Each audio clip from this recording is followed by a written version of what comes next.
Beneath the pavement of almost every major city lies a massive network of ductile iron pipes. These iron arteries are engineered to last a century, quietly delivering thousands of gallons of water every second.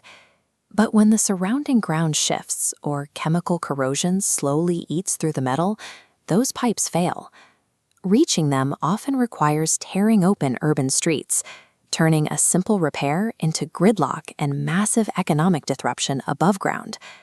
Because of this, engineers have to fix the infrastructure exactly where it sits. To do that, they rely on a highly specific spectrum of interventions, scaling all the way from millimeter-precise surface patches to completely trenchless pipeline replacements. Navigating this spectrum of repair options allows crews to neutralize minor underground damage before it forces a city to grind to a halt. The first line of defense happens before the pipe is even buried. During transport and handling, heavy ductile iron pipes can sustain minor structural and surface damage. A heavy drop can warp the round spigot end of a pipe into an oval. To fix this, crews insert hydraulic jacks into the opening and carefully push outward. They measure the diameter repeatedly until the iron yields and returns to a perfect circle.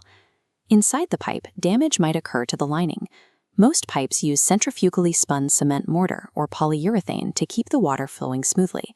When that lining chips, workers manually trowel on a specialized epoxy patch so the interior remains hydraulically smooth.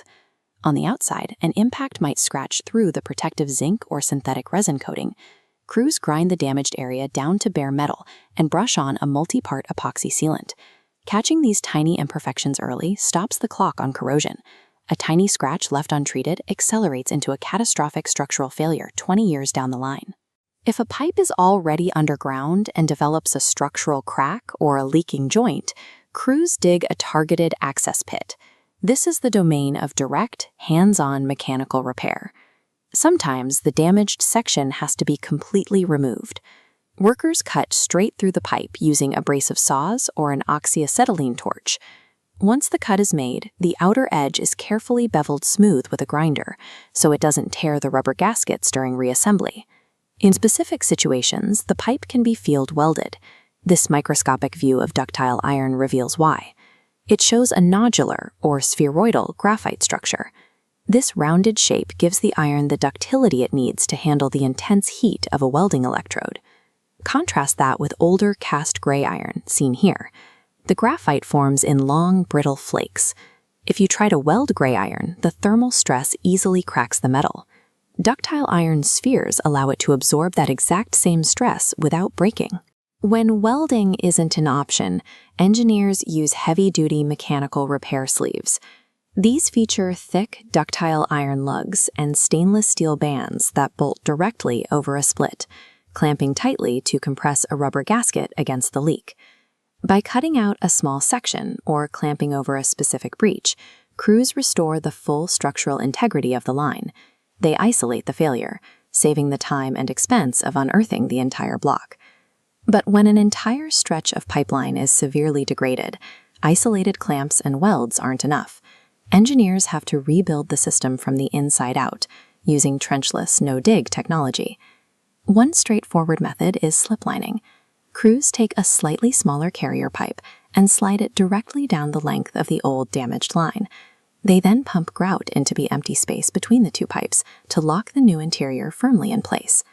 Another approach is cured-in-place pipelining. A flexible, resin-soaked liner is fed entirely through the compromised pipe. It is inflated tightly against the damaged walls and cured using UV light, creating a seamless structural pipe inside the old one.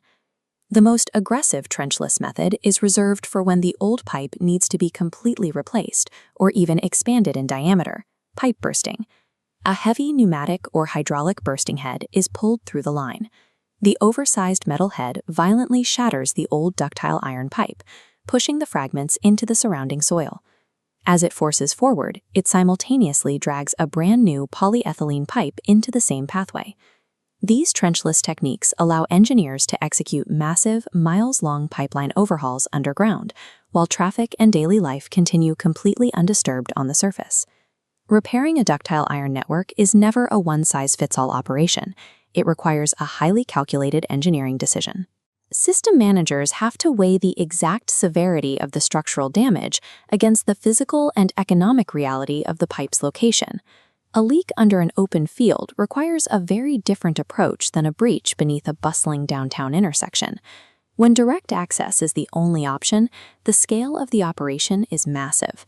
It takes deep trenches, heavy excavators, and highly skilled crews to safely manipulate tons of raw iron.